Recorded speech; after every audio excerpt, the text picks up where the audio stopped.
नेपाळच्या महाप्रलयामध्ये 288 भारतीय बेपत्ता, 200हून अधिक जण तिबेटमध्ये अडकले. भारतीयांच्या सुटकेसाठी केंद्रासह राज्य सरकारचे प्रयत्न. तर नेपाळमध्ये पुरामुळे 392 जणांचा मृत्यू, शेकडो नागरिक बेपत्ता असल्याची माहिती. नेपाळच्या महापुरात राज्यातील 57 जण अडकले. ठाण्यातील 9, रायगडचे 37, नाशिकमधील 11 विद्यार्थी अडकले. तर राज्य सरकारकडून पर्यटकांच्या सुटकेसाठी वेगवान हालचाली.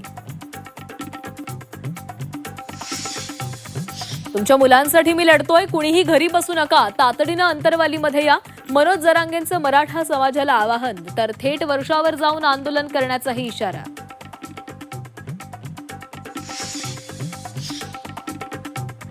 राज्यातील अमराठी रिक्षा टॅक्सी चालकांना मराठी शिकण्यासाठी 1 वर्षाची मुदतवाढ. परिवहन विभागाच्या मराठी सक्तीच्या निर्णयाला मुख्यमंत्री देवेंद्र फडणवीसांचा मोठा धक्का. जुजवी मराठी यायला हवं, शिंदेंची सावध भूमिका. रिक्षा टॅक्सी चालकांना मराठी शिकण्यासाठी 1 वर्ष मुदतवाढ देण्यात फडणवीस शिंदेंची भूमिका एकच. सर्व घटक पक्षांशी चर्चा, सल्लामसलत करून निर्णय, सूत्रांची माहिती.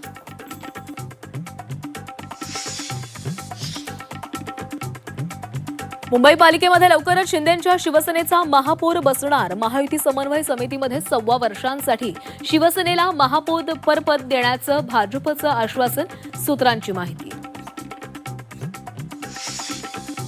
पुण्यातील आदिवासी विद्यार्थी आंदोलनाचा आज 16वा दिवस. विद्यार्थ्यांच्या 100% मागण्या पूर्ण. आदिवासी विकास मंत्र्यांची माहिती. तर विरोधी पक्षाच्या राजकारणाला विद्यार्थ्यांनी बळी पडू नका, उईकेंचं आवाहन. एमपीएससी पेपरफुटी प्रकरणी नंदुरबारमध्ये मोठी कारवाई. मुंबई पोलिसांचं पथक नंदुरबारमध्ये दाखल. गौरव ऋतुजा पाटीलचे वडील चौकशीसाठी ताब्यात.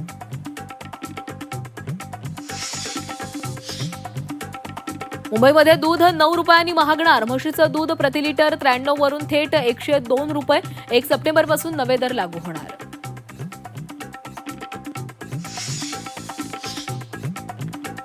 राज्यातील 53,000 बहिणींची ओवाळणी हुकली. विविध कारणांमुळे जुलैचं अनुदान मिळालंच नाही. वयाची मर्यादा ओलांडलेल्या महिलांची संख्या अधिक. तर आतापर्यंत 1,41,00,000 महिलांच्या खात्यामध्ये पैसे जमा. आज राखी पौर्णिमा, पण यावेळी तू सोबत नाहीस. अजूनही वाटतंय तू अचानक येशील, राखी बांधून घेशील.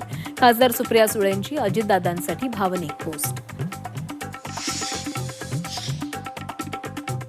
सोशल मीडियावर ट्विटरचं कमबॅक. एक्सला टक्कर देण्यासाठी नवं प्लॅटफॉर्म. Twitter.now असं एक नवं प्लॅटफॉर्म लॉन्च.